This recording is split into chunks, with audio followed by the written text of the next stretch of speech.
Yo, cuando Manolo, bueno, darle las gracias a Manolo y al Instituto de Terapia Gestal por el hecho de haberme invitado.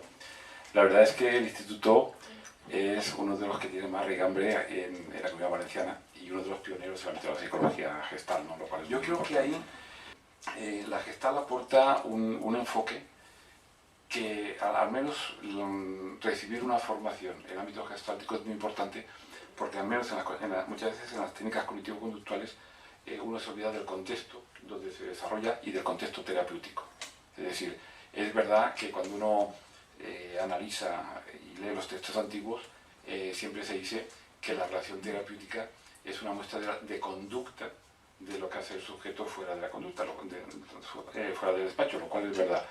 Pero el contexto de relación que existe entre el paciente y el terapeuta en las cognitivo-conductuales, yo creo que hasta el momento, incluso hoy en día, no está muy estudiado. Es decir, una de las cosas, por ejemplo, que yo he aprendido de otras orientaciones, porque aunque trabajo cognitivo-conductual, sí que es verdad que tengo formación en distintos ámbitos, una de las cosas que he aprendido es que mi comportamiento, el cómo yo me muestro en el contexto terapéutico, regula y modula lo que el paciente Yo me encuentro con la Gestalt cuando tenía 22, 23 años, de los 23 a los 26, muy tierna, muy tierna.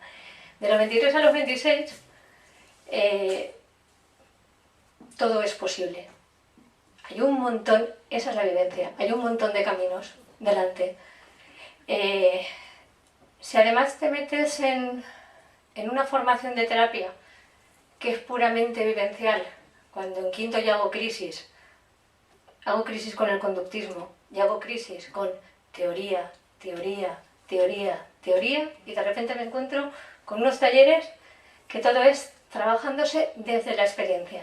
Y el material eres tú, tus emociones, tus pensamientos, tus relaciones, y el material eres tú y los compañeros de viaje, compañeras, casi todas. Sigue siendo un clásico en psicología, somos más chicas.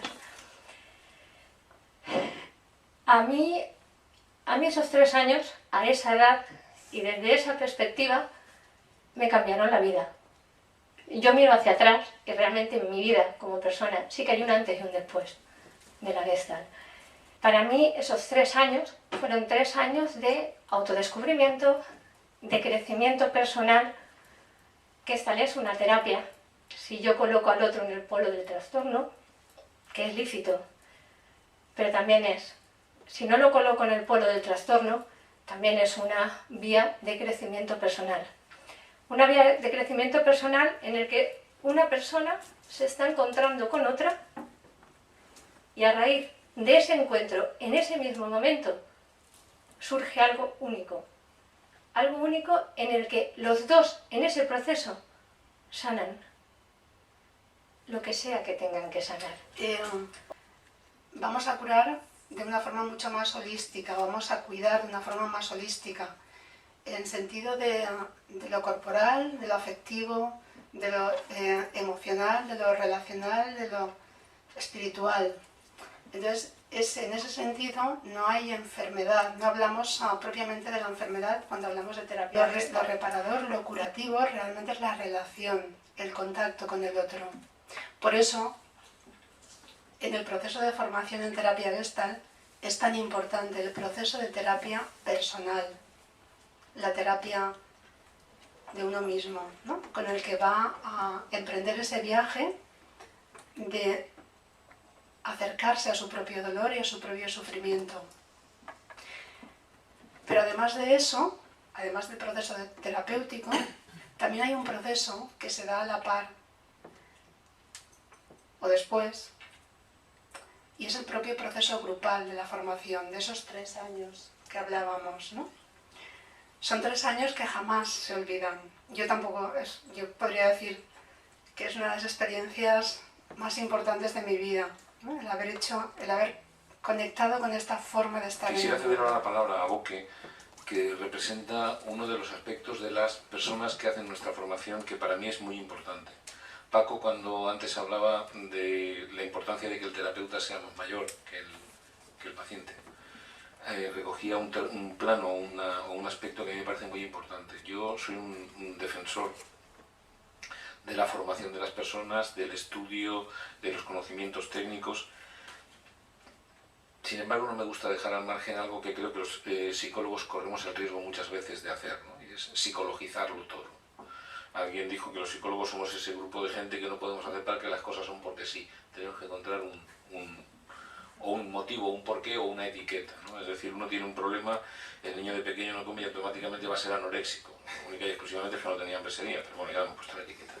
Y Boque representa lo que nosotros desde el instituto hemos hecho un esfuerzo también. Y es que personas que no eran estrictamente psicólogos y, sin embargo, sí estaban interesadas en las personas y tenían una visión diferente y no tan psicologizada, pudieran impregnar con su presencia la formación. Porque ahí nos contaminamos todos, esto que hablaba Maite, que hablaba Sonia, ¿no? De ese contacto entre ambas, entre las personas que estábamos en el grupo. Bueno, insisto, una experiencia de aprendizaje y aparte focalizado en dos vertientes para mí muy importantes. Primero, el trabajo personal, es decir, todo lo que yo he sido capaz de aprender, de evolucionar a nivel personal, de lo que me ha nutrido a nivel personal, y por otra parte, el otro foco puesto sobre lo que supone en cuanto a conocimiento y herramientas, digamos, para ejercer la práctica de la psicoterapia, ¿vale? En esos dos ámbitos. Todo esto además, trabajándolo tal y como yo estaba acostumbrado, tal y con la formación que yo conecto, es decir, la formación experiencial, es decir, donde yo desde el momento que entro ya estoy teniendo la experiencia de la psicoterapia y estoy además formándome. Cojo cuando necesito lo teórico, tengo la parte experiencial, es decir, me siento ahí bien conectado y bien contento. Una pequeña nube de conceptos que a mí me ha aportado la formación en el ITG. Darme cuentas profundos y llegar a ver más allá, a la comprensión, ¿vale? De no solamente cómo funcionan los demás, sino también cómo funciono yo. Otro concepto para mí muy importante es la conexión con mis necesidades, ¿vale? Conmigo mismo, ¿no? Ver más allá hacia adentro, ¿vale? Conectarme con lo que es la teoría paradójica del cambio, que supongo que conocéis, es decir, no es cambiar hacia algo, hacia otra cosa, sino cambiar hacia lo que yo realmente soy, ¿no?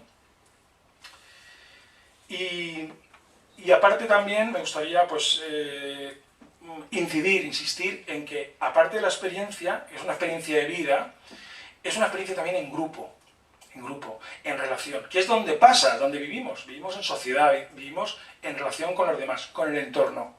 Y esto es muy potente, es decir, una formación en grupo, ya lo comentabas también antes, es brutal, ¿no? Todo lo que se mueve ahí, todo lo que pasa ahí, ese pequeño laboratorio donde soy capaz, al mismo tiempo, de descubrir, de aprender, de movilizar cosas, pero siempre en un espacio seguro.